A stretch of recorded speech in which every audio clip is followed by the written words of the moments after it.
नमस्कार मित्रांनो, स्टडी मॅथमध्ये सर्वांचे स्वागत करतो। येणाऱ्या अपकमिंग टीईटीसाठी अतिशय इम्पॉर्टंट अशी ही सिरीज आहे। प्रत्येक व्हिडिओमध्ये तुम्हाला 3 क्वेश्चन मिळेल, ज्याचे आन्सर तुम्ही ट्रिकच्या माध्यमातून काढू शकता। रोमन संख्येच्या संदर्भातील हा प्रश्न आहे। रोमन संख्येच्या संदर्भाने विसंगत पर्याय आपल्याला फाइंड आउट करायचा आहे। विसंगत पर्याय म्हणजेच काय? Odd one out, odd one out, हे सर्वांना माहित आहे। आता ऑड वन आउट कसा काढायचा? तर बघा, फर्स्ट ऑप्शनमध्ये काय आहे? LXV आहे, अधिक, इथे अधिक आहे, इथे वजा आहे, इथे गुणिले आहे आणि इथे भागिले आहे। पण आपल्याला माहित पाहिजे रोमन संख्याला आंतरराष्ट्रीय संख्यांमध्ये कन्वर्ट कसं करायचं।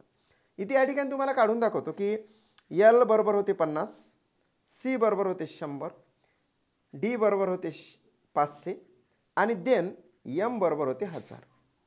हे माहित आहे, पण 50च्या जागेवर जर 40 विचारले तर, 90 असेल तर, 400 असेल तर आणि 900 असेल तर काय?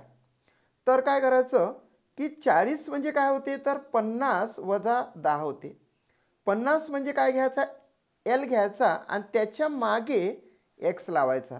हे झाले मित्रांनो 40, XL म्हणजे 40।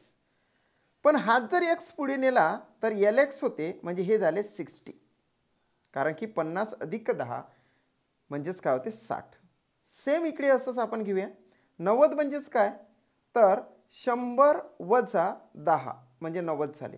100 म्हणजे होते C, त्याच्या मागे हा x घेतला, XC म्हणजेच 90 झाले।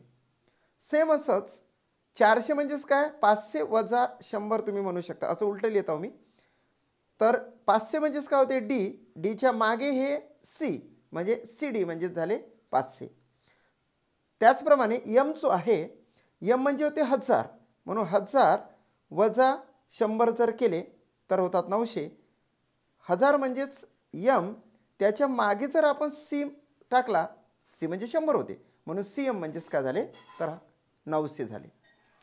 या पद्धतीने तुम्ही 50, 100, 500, 1000, 900, 400, 90, 40, 39 सर्वच रोमन संख्या काढू शकता।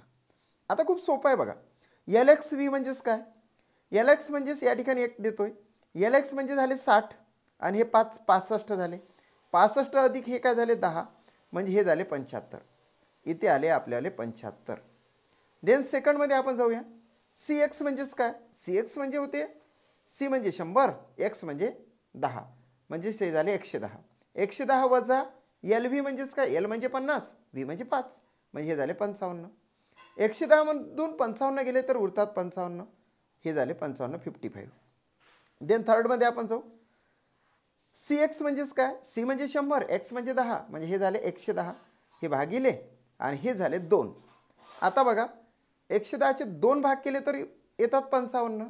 आता चौथ्या याच्यामध्ये बघा, XI म्हणजेच हे झाले 11, हे झाले गुणिले 5, म्हणजे हे झाले 55, म्हणजे या ठिकाणी 55 आले, या ठिकाणी 55 आले।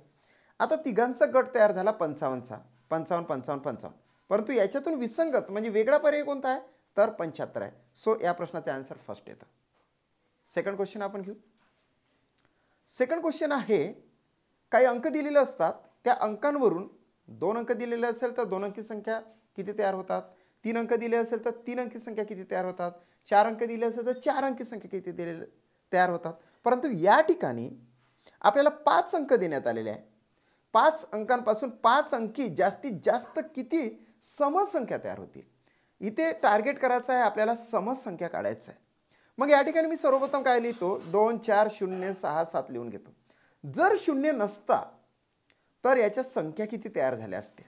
तर आपल्याला काय करायचं आहे की प्रत्येक अंकाच्या खाली 1 2 3 4 5 लिहून घ्यायचं आहे। याला गुणाकार करायचा आपापसामध्ये, तर याचा गुणाकार केला तर 120 होते। म्हणजे जर शून्याच्या जागेवर जर दुसरा अंक असता तर 120 संख्या 5 अंकी तयार झाल्या असते। पण या ठिकाणी 0 आलेला आहे, म्हणून बी केअरफुल राहायचं। 0 जर आलेला असेल तर 120 संख्या तयार नाही होईल, 120 पेक्षा कमी संख्या तयार होईल। काय होईल? कमी संख्या तयार होईल, म्हणून सरळ सरळ पहिला ऑप्शन आपल्याला येणारच नाही। आता किती संख्या तयार होईल मग 5 अंकी? तर 120 पेक्षा कमी संख्या तयार होईल। त्यासाठी आपल्याला काय करावं लागेल की हे जे 120 आहे, आपण सर्वप्रथम काय करायचे, 120 घ्यायचेच। 1 2 3 4 1 2 3 4 5 आपापसात मल्टिपल केलं तर 120 आले। पण आता त्याला एकूण किती संख्या आहेत ते आधी लक्षात घ्यायचं। एकूण संख्या येतं 1 2 3 4 5 5 संख्या येतात. ह्या 120 भागिले 5 करायचं. 5 एक 5, 12मधून 5 दोन्ही 10, 12मधून 10 गेले, उरले 2, झाले 20, 5 चूक 20. आता हे जे 24 आले, काय केलं, 120 भागिले जेवढ्या संख्या आहे 5 संख्या आहे त्याला डिवाइड केलं. 120 भागिले 5 म्हणजे 24. 24 संख्या 5 अंकी या शून्याच्या तयार होतात. लक्षात आलं? 24 संख्या 5 अंकी फक्त शून्याच्या तयार होतात. मग 2च्या किती होतात, 4चे किती होतात, 6चे किती होतात, 7चे किती होतात. निश्चितच या शून्याच्या जशा 24 झाल्या तर बाकीच्या याच्यापेक्षा कमी होणार आहे. काय होणार आहे? कमी होणार आहे. मग कितीने कमी होणार? तर त्यासाठी एक काम करायचं, हे जे 24 आलेले आहे आपल्याला, 24 भागिले उरल्या किती संख्या, 2 4 6 7, 4 संख्या उरल्या, 4 संख्या उरल्या, डिवायडेड बाय 4 करायचं. 4 एके 4, 4 सकम 24. प्रत्येकच याच्यातून 6 6 वजा करायचं. म्हणजे याच्यात जर 24 असेल तर 6 वजा केले तर आले 18. इथे 24 आहे, 6 वजा केले तर आले 18. इथे 24 आहे, 6 वजा केले तर झाले 18. आणि इथे काय झाले 18. म्हणजे 2च्या 18 संख्या तयार होतात 5 अंकी, 4च्या 18 संख्या तयार होतात 5 अंकी, 0च्या 24 संख्या तयार होतात 5 अंकी, 6च्या 18 संख्या तयार होतात 5 अंकी, 7च्या सुद्धा 18 संख्या तयार होतात 5 अंकी. आता या ठिकाणी आपल्याला काय विचारलं, समसंख्या. 2 हा सम आहे म्हणून 18 घेतले, 4 हा सम आहे म्हणून 18 घेतले, 0 हा सुद्धा सम आहे म्हणून 24 घेतले, आणि 6 हा सम आहे म्हणून 18 घेतले. या सगळ्यांची जर बेरीज केली तर बरोबर 8 आणि 8 16, 16 आणि 4 20, आणि 8 28, हातचे 2 आले, 2 आणि 1 3 आणि 2 5 आणि 2 7, 78 संख्या तयार होतील. म्हणजे 2 4 0 6 7 याचा यूज करून, या सर्व अंकाचा यूज करून आपण 5 अंकी जास्तीत जास्त 78 संख्याच तयार करू शकतो. सो सेकंड नंबरचा ऑप्शन राईट आहे. सेकंड नंबरचा ऑप्शन राईट आहे. थर्ड क्वेश्चन आपण घेऊया. कॅलेंडरशी संदर्भातील हा क्वेश्चन आहे. दिनदर्शिकेशी संदर्भातील हा क्वेश्चन आहे. 2009 साली सरदार वल्लभभाई पटेल यांची जयंती शनिवारी होती. तर त्याच वर्षातील महाराष्ट्र दिनाचा वार कोणता? मित्रांनो, आपल्याला महाराष्ट्र दिन माहीत आहे, कामगार दिन माहीत आहे, प्रजासत्ताक दिन माहीत आहे, स्वातंत्र्य दिन माहीत आहे, युवक दिन माहीत आहे. परंतु कधी कधी काय होतं की महापुरुषांच्या जे जयंती असतात ते आपल्याला माहीत नसते, किंवा त्या जयंतीशी रिलेटेड कोणता दिवस आहे ते माहीत नसते.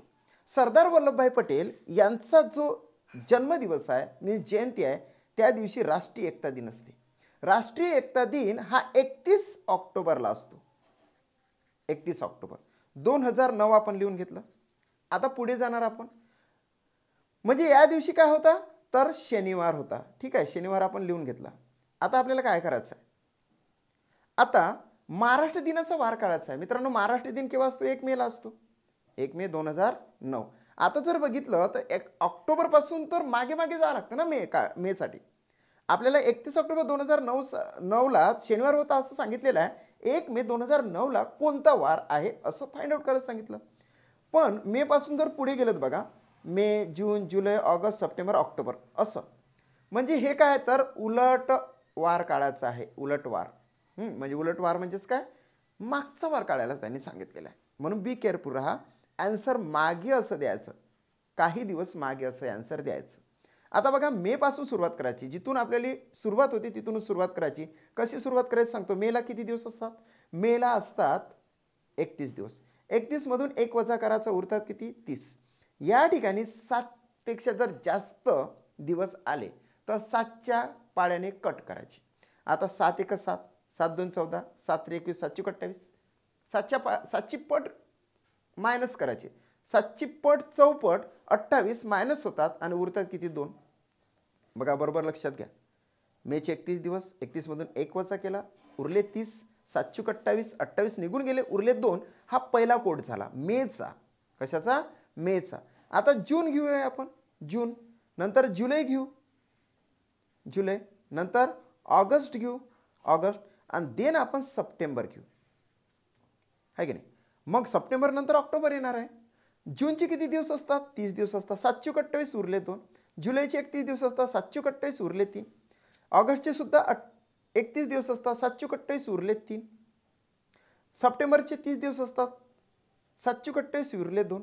म्हणजे आपल्याला माहिती आहे आता की 31 दिवस असेल तर 3 कोट घ्यायचा, 31 दिवस असेल 3 कोट घ्यायचा, 30 दिवस असेल 2 कोट घ्यायचा, 30 दिवस असेल 2 कोट घ्यायचा. हे काही करण्याची काही गरज नाही, पाठच झालेला आहे. त्याच्यानंतर आता आलो आपण 31 ऑक्टोबरमध्ये. 31 ऑक्टोबर ही सुद्धा तारीख आपल्या लक्षात घ्यायला लागेल. हिला सुद्धा 7ने कट करावं लागेल. 7 1 6, 7 2 14, 7 3 21, 7 4 28. 28 इथे 31 येऊ शकते, 30 येऊ शकते, 29 येऊ शकते, 25 येऊ शकते, 15 येऊ शकते, काही येऊ शकते. 7पेक्षा जर कमी असेल तर डायरेक्टली तीच तारीख कोड म्हणून घ्यायची. या ठिकाणी 7पेक्षा जास्त आहे, 31 आहे, म्हणून आपण या ठिकाणी 7 28 वजा केले तर उरले किती 3. हा 3 कोड घेतला. आता आपल्याजवळ कोड किती आहे बघा, कोडवरून आन्सर निघते. आपल्याजवळ 3 2 3 3 2 2. मग आपण काय करायचं, या सर्व कोडची 7ची बेरीज करायची. 7 पहिले बेरीज करायची. कशी बेरीज होणार, 2 आणि 2 4 आणि 3 7 झाली बेरीज. बेरीज करून त्याला समूळ नष्ट करायचं. नष्ट नष्ट.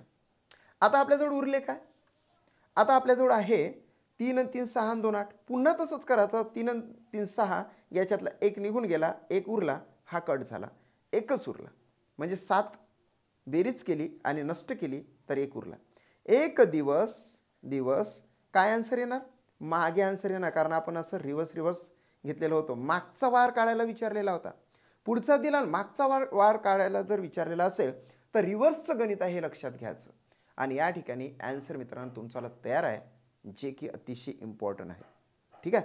एक दिवस मागे मित्रांनो, एक दिवस मागे जर गेलात तुम्ही, सरदार वल्लभभाई पटेल यांची जयंती राष्ट्रीय एकता दिन शनिवारी होती 2009ला, तर त्याच वर्षातील महाराष्ट्र दिनाचा वार एक दिवसाने मागे जाणार. म्हणजे शनिवारच्या आधी काय येणार आहे, शुक्रवार येणार. म्हणून 4 नंबरचा पर्याय राईट येतो. That's it complete. जर का तुम्हाला या प्रकारची व्हिडिओज युजफुल वाटत असेल तर तुमच्या मित्रांपर्यंत हा व्हिडिओ शेअर करा. निश्चितच येणाऱ्या TET परीक्षेमध्ये तुम्हाला आउट ऑफ मार्क्स मिळेल याची मी तुम्हाला शाश्वती देतो. प्रत्येक व्हिडिओ तुम्ही बघा, कारण की मित्रांनो 1600 प्लस प्रश्न, खरे बघता 1650 प्रश्न आहे आणि ते काम पण त्याचं अपडेटिंग सुरू आहे. 1650 प्रश्न मी 3 प्रश्न करत शिकवणार आहोत. मग तुम्हाला 30पैकी 30 मार्क्स मिळणार नाही का? 1650 प्रश्न जर मी तुम्हाला शिकवले तर 30पैकी 30 मार्क्स मिळायलाच पाहिजे.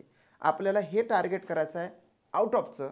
सो तुम्ही आउट ऑफ मार्क्स घ्याल यासाठी मी तत्पर आहो. तुम्ही सुद्धा रिस्पॉन्स द्याल अशी आशा बाळगतो आणि तेच थांबतो. Thanks for watching my